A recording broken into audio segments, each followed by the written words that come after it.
Shalom, welcome back. So we're working our way through the Rock of a Sure Foundation.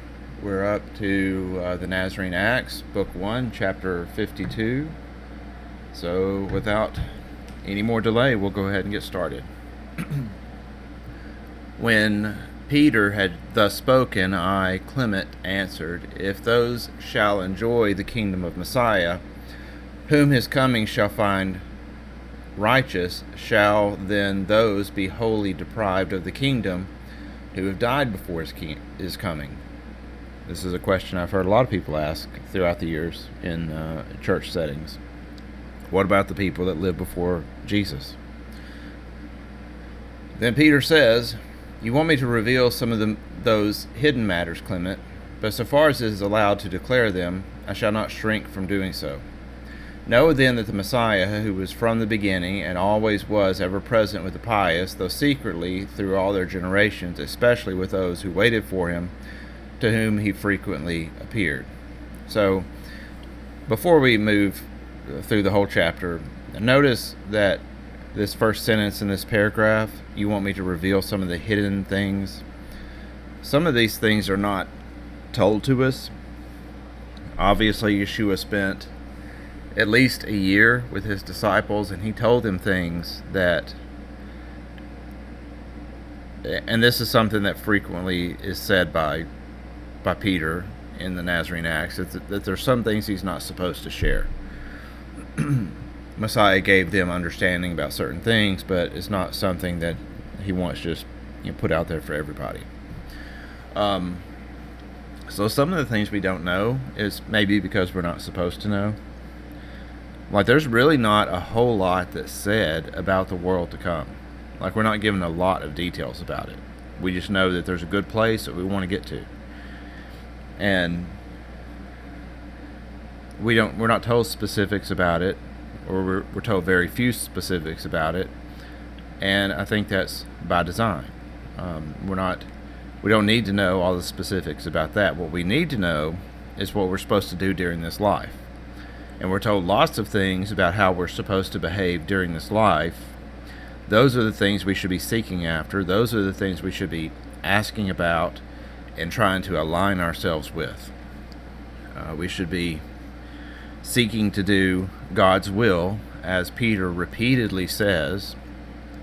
So we shouldn't concern ourselves with all these hidden matters or what's going to happen in the world to come or all that kind of stuff. If we haven't got the basics is understanding God's will, which lines up with God's justice. We need, he says, seek after God's justice, and all these things will be added to us. So, inquire about what you're expected to do, and then the other questions will be answered. But that's not what we're told to seek after. I'll come back to this about Messiah was from the beginning and ever present with the pious. But we'll go ahead and finish the chapter and come back. For the advantage of those in whose time he appears is that they will rise not when their body has been dissolved, but rather they will remain just as they are, if they are found righteous.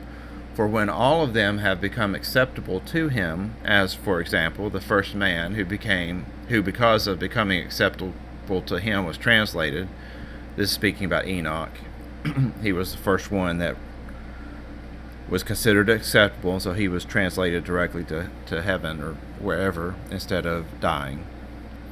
They shall likewise live within paradise and be kept for the kingdom of the good one.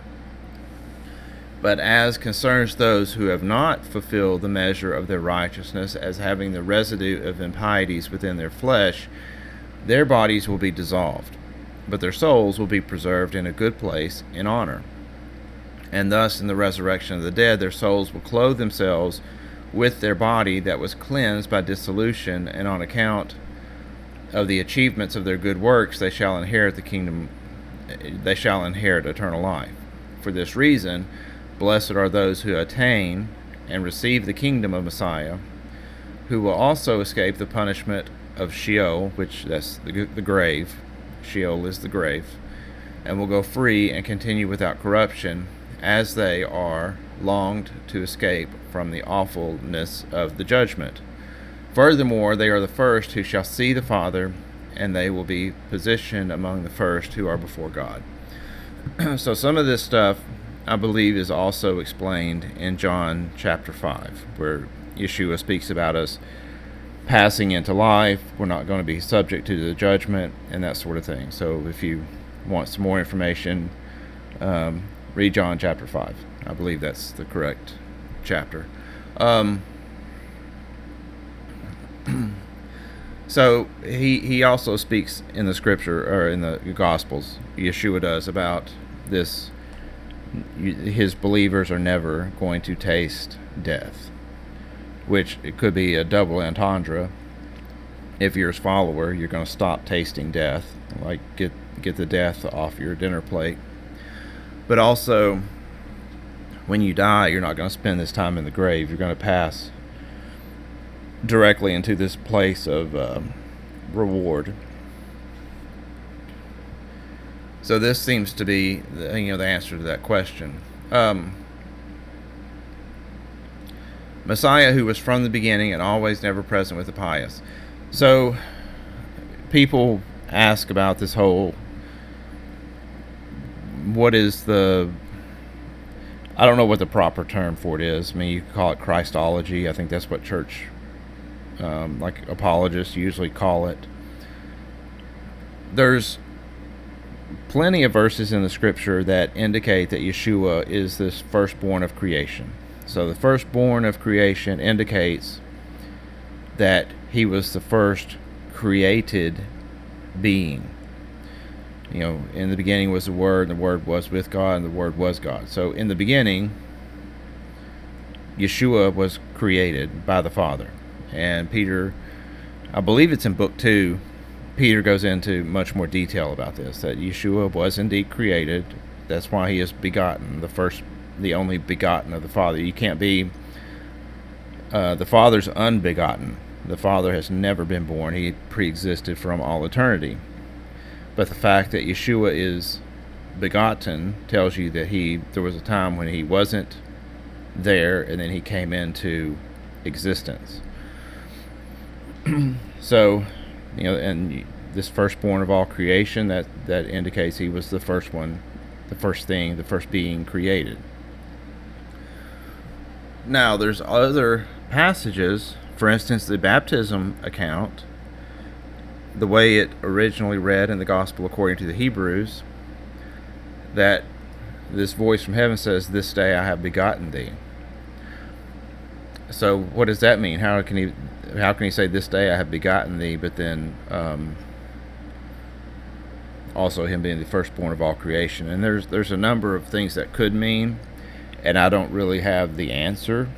So I'm a little bit hesitant to even speculate and tell you things that I have considered that maybe could be the answer to the question.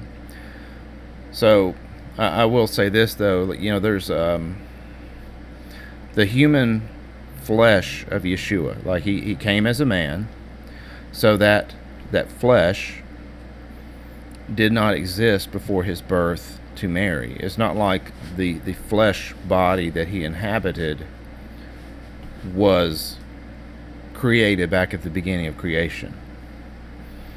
The person that was created at the beginning, the firstborn of creation, I believe to be the spiritual entity, whether you want to call it an angel or some other title. That's what was created at the beginning. So is that entity what entered into the body of Yeshua at the baptism, maybe? Or maybe he was just referring to that person, that flesh and blood person, that was, "This day I have begotten you." And that was just like the completion of this designation for Yeshua. I don't know. Like I said, I don't have all the answers. I just think that people tend to lock themselves into one theology about, again, this Christology. What was he? How was he made? That sort of thing. And again, like I was saying earlier, that's not really something we're required to know. And maybe we think we are required to know that because that's kind of the way the church has postulated salvation, because they certainly don't want it to be based upon works. They want it to be based upon your belief. And so therefore, if you don't believe correctly in your Christology, you're not going to get into heaven. There is no... So, near-death experiences. We have these near-death experiences where people die, their body dies for a temporary time, and they're resuscitated.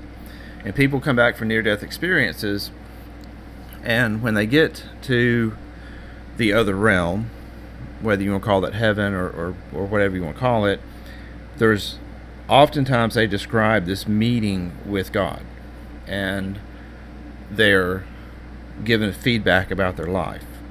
Oftentimes this feedback involves things that they have not done correctly.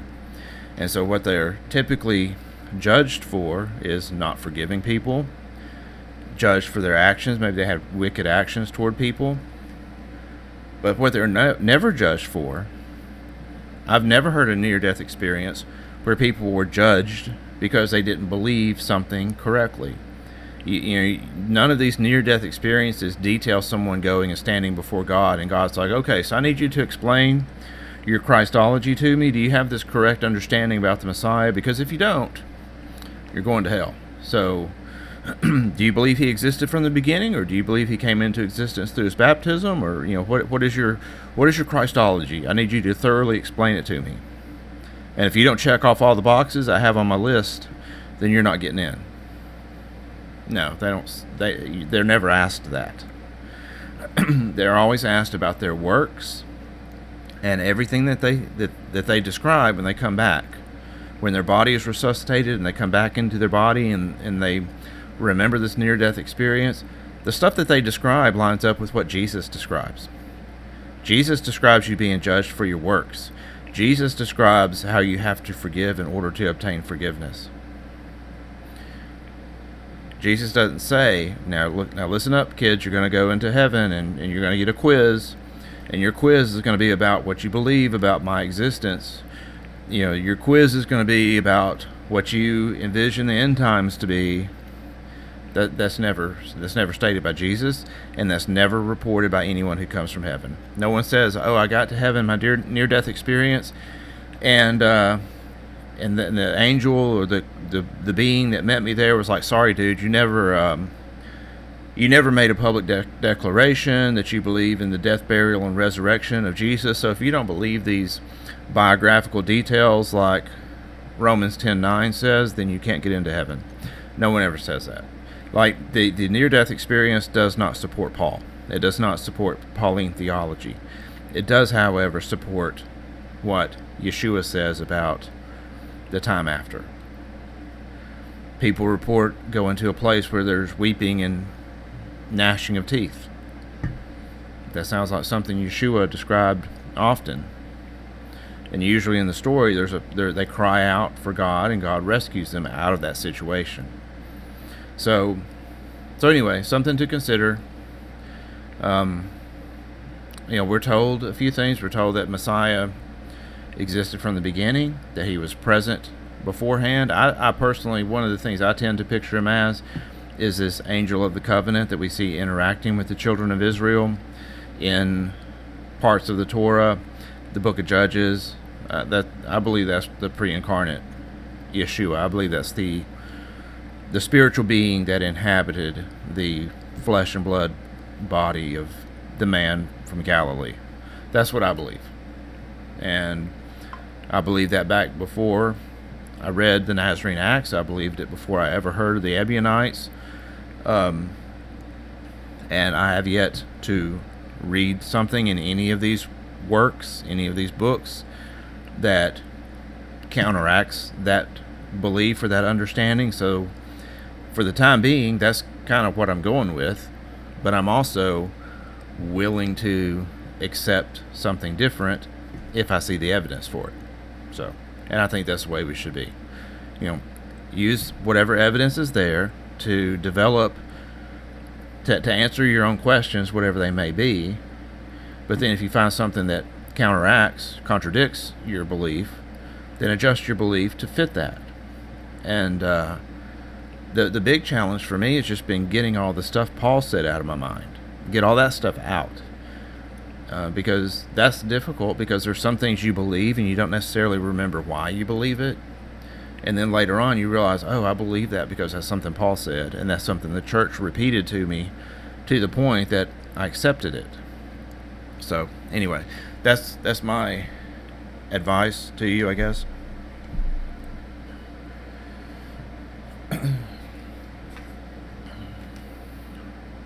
Part of the point is we should always continue seeking the truth.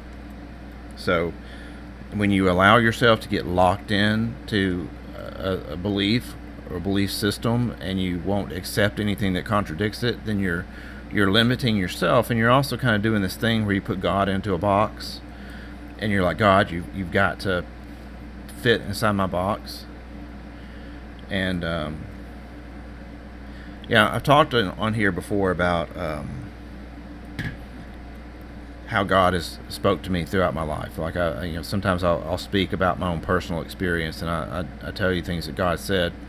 One of the things, I'm not sure if I've ever actually said this in my videos, but there was one night where I was talking to someone. We were having just a conversation about God, and this conversation turned into like a couple hours of this very deep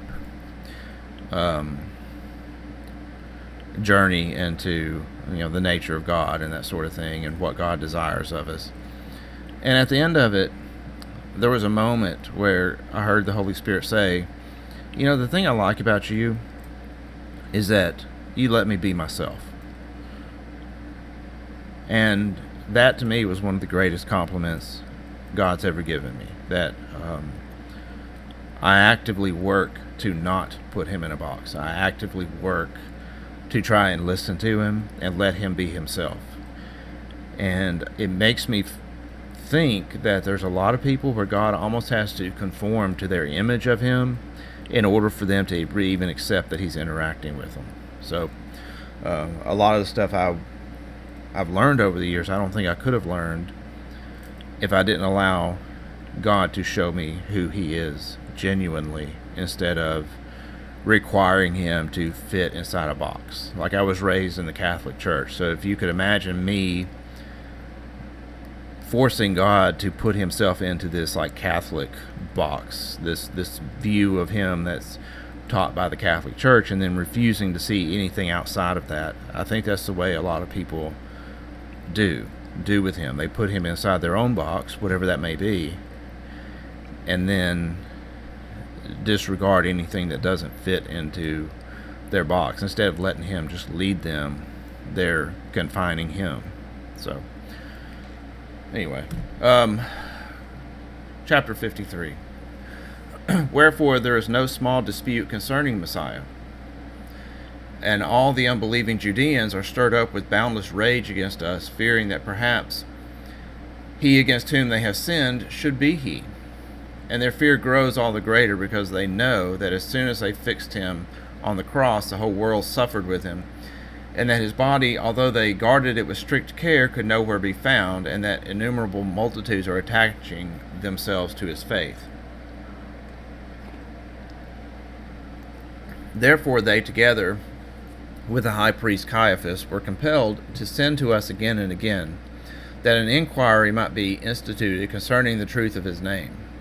And when they were constantly entreating that they might either learn or teach concerning Yeshua, whether he were the Messiah, we devised a plan to go up to the temple, and in the presence of all the people bear witness concerning him, and at the same time to charge the Judeans with many foolish things that they were doing. For the people was now divided into many parties ever since the days of John the Baptist. For when the revealing of Messiah was at hand, for the sake of abolishing sacrifices and the bestowal of baptism, the accuser, understanding from the predictions that the time was at hand, wrought various schisms among the people, that if perchance it might be possible to abolish the former sin of sacrifice, the latter fault of division might be incorrigible. So So, I think what it's saying here is that the adversary saw that the time for abolishing or for sacrificing was coming to an end, and he knew that they were going to abolish sacrifices. So he began creating these various schisms among the people, so that he was hoping that by dividing them, he might still keep them from finding the truth, which I think that's been pretty successful so far. That seems to be working, and you can just look at the condition of the church and see that, or if you want, you could even consider looking at the church and this religion of Judaism, and you can see that there's a lot of people who are definitely not finding the correct path. The first schism, therefore, was that of those who were called Sadducees, who took their rise in the time of John. These, as more righteous than others, began to separate themselves from the assembly of the people and to deny the resurrection of the dead, and to assert that by an argument of infidelity, saying that it was unworthy that God should be worshipped, as it were, under the promise of a reward. The first author of this opinion was Dositheus, the second was Simon. Some of this stuff that is being discussed here it doesn't, in my opinion, really fit with what we know about these parties. Here you can see my footnote at the bottom. It doesn't fit with the historical understanding of these sects. The things that they say, it's like the criticism that the Sadducees didn't believe in the resurrection of the dead. I mean, that's coming from the New Testament. It's like the author of this doesn't seem to know anything about these sects other than what the New Testament says. And I'm doubtful that I think this was probably added later, but we'll go ahead and read it anyway. Another schism is that of Samaritans, for they deny the resurrection of the dead and assert that God is not to be worshipped in Jerusalem, but on Mount Gerizim. They indeed rightly, from the prediction of Moses, expect the one true prophet, but by the wickedness of Dositheus they were hindered from believing that Yeshua is he whom they were expecting. The scribes also and the Pharisees are led away into another schism, but these, being baptized by John and holding the word of truth received from Moses as the key of the kingdom of heaven, have hid it from the hearing of the people. Yes, even some of the disciples of John, who seem to be great ones, have separated themselves from the people and proclaimed their own master as the Messiah. But those schisms have been prepared that by means of them the faith of Messiah and baptism might be hindered. However, as we were proceeding to say, when the high priest had often sent priests to ask us that we might discourse with one another concerning Yeshua, when it seemed a fit opportunity, and it pleased all the congregation, we went up to the temple, and standing on the steps together with our faithful brethren, the people kept perfect silence. And first the high priest began to exhort the people that they should hear patiently and quietly, and at the same time witness and judge of those things which were to be spoken. Then in the next place, exalting with many praises the rite or sacrifice which had been bestowed by God upon the human race for the remission of sins, he found fault with the baptism of our Yeshua as having been recently brought in opposition to the sacrifices. But Matthew, meeting his propositions, showed clearly that whosoever shall not obtain the baptism of Yeshua shall not only be deprived of the kingdom of heaven, but shall not be without peril at the resurrection of the dead, even though he be fortified by the prerogative of a good life and an upright disposition. Having made these and such like statements, Matthew stopped. But the party of the Sadducees, who deny the resurrection of the dead, were in a rage, so that one of them cried out from amongst the people, saying that those greatly err who think the dead will ever rise. In opposition to him, Andrew, my brother, answering, declared that it is not an error, but the surest matter of faith, that the dead rise, in accordance with the teaching of him of whom Moses foretold that he should come, the true prophet. Or if, says he, you do not think that this is he whom Moses foretold, let the first be inquired into, so that when this is clearly proved to be he, there may be no further doubt concerning the things which he taught. These and many such like things Andrew proclaimed, and then stopped. But a certain Samaritan, speaking against the people and against God, and asserting that neither are the dead to rise, nor is that worship of God to be maintained, which is in Jerusalem, but that Mount Gerizim is to be revered. Added also that in this opposition to us, that our Yeshua was not he whom Moses foretold as a prophet to come into the world. Against him and another who supported him in what he said, James and John, the sons of Zebedee, strove vigorously, and although they had a command not to enter into their cities, nor to bring the word of preaching to them, yet for the fear of their discourse, unless it was confined, should hurt the faith of others, they reply so prudently and so powerfully that they put them to perpetual silence. For James made an oration concerning the resurrection of the dead with the approbation of all the people, while John showed that if they would abandon the error of Mount Gerizim, they should consequently acknowledge that Yeshua was indeed he whom, according to the prophecy of Moses, was expected to come, since indeed, as Moses wrought signs and miracles, so also did Yeshua. And there is no doubt that the likeness of the signs proves him to be that prophet of whom he said that he should come, like himself. Having declared these things, and more to the same effect, they ceased. And behold, one of the scribes, shouting out from the midst of the people, says, "The signs and miracles which your Yeshua wrought, he wrought not as a prophet, but as a magician." Him Philip eagerly encounters, showing that by this argument he accused Moses also. For when Moses wrought signs and wonders in Egypt, signs and miracles in Egypt, in like manner as Yeshua also did in Judea, it cannot be doubted that what was said of Yeshua might well be said of Moses. Having made these and such like protestations, Philip was silent. Then a certain Pharisee, hearing this, chastised Philip, because he put Yeshua on a level with Moses. To whom Bartholomew, answering boldly, declared that we do not only say that Yeshua was equal to Moses, but that he was greater than he. Because Moses was indeed a prophet, as Yeshua was also, but that Moses was not the Messiah as Yeshua was, and therefore he is doubtless greater, who is both a prophet and the Messiah, than he who is only a prophet. After following out this train of argument, he stopped. And after him, James, the son of Alphaeus, gave an address to the people with the view showing that we are not to believe on Yeshua on the grounds that the prophets foretold concerning him, but rather that we are to believe the prophets that they were really prophets, because the Messiah bears testimony to them. For it is the presence and coming of Messiah that show that they are truly prophets, for the testimony must be borne by the superior to his inferiors, not by the inferiors to their superior. After these and many such similar statements, James also was silent. After him, Lebbaeus reproved the people in many things, as they did not believe in Yeshua, who helped them with everything by his instruction, healing, and encouragement. And along with these things, they even killed him and hate him, the one who was the helper in all these things and worked their good. Therefore he said these things, testified of things corresponding to them, and therefore became silent. So this part that's bolded up here, this is something that stood out to me the first time I read the Clementine recognitions, also known as the Nazarene Acts, in that we have this backwards.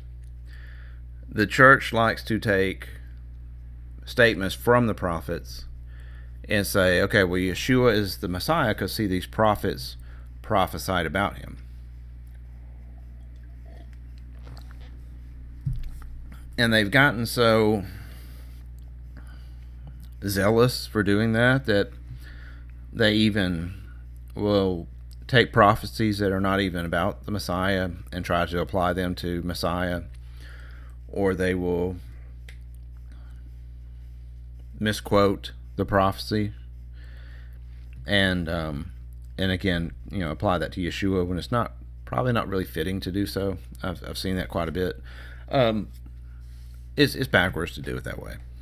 What James here. James, the son of Alphaeus, like when he's mentioned in the Gospels, I really think that's James, the brother of Yeshua. It's, so again, some of these where it has all these apostles coming forward and it's making certain statements, I don't know that we can rely upon this section of the Nazarene Acts as being like completely without interpolation. But I do agree with what is being said here, that we should be looking at the testimony of Yeshua, and when he quotes a prophet, that gives legitimacy to the prophet.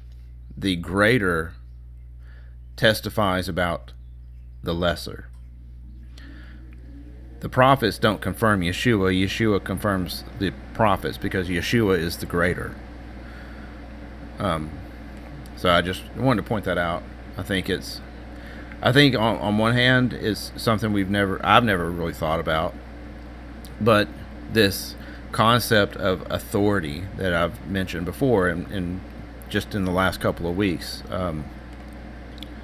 like with regard to Paul's so-called gospel, I don't see the authority for that. That's the thing that when I spoke about reading the scripture, that's the thing that I couldn't understand, is where Paul had the authority to make that claim. And true doctrine from the Nazarenes, from the Ebionites, is based upon authority. And you see this concept coming out in their writings. The prophets don't really have the authority to certify Messiah, but Messiah does have the authority to certify them. And so this goes back to chapters 15 and 16, where once you have determined that Yeshua is the Messiah, you should believe him in all things. You shouldn't need to go and find confirmation somewhere else. A lot of times I will spend hours in various videos trying to show you that what Messiah said, the prophets before him said. It's almost like trying to demonstrate that Yeshua was right, when in reality what we should be doing is just believing him because what he said is right, because of who he is. But because people tend to doubt his words, it's like you're left with this, it's almost like an obligation to go back and show them and demonstrate it so that they can believe. So they're not really believing based on faith. They're believing based upon confirmation from these lesser prophets, when our whole mindset should be the other way. It should be, Yeshua said this, which of these prophets are legitimate? Which of these prophets say things that line up with what the Messiah says? But instead it's the opposite. We have to certify Yeshua's statements by using the statements of these prophets from the Old Testament. And it shouldn't be that way.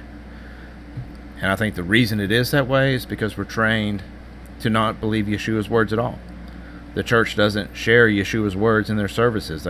Everything's about Paul. So, I think this is probably a good place to stop. Next chapter is chapter 60, and we'll pick it up there when we return. Thanks for listening.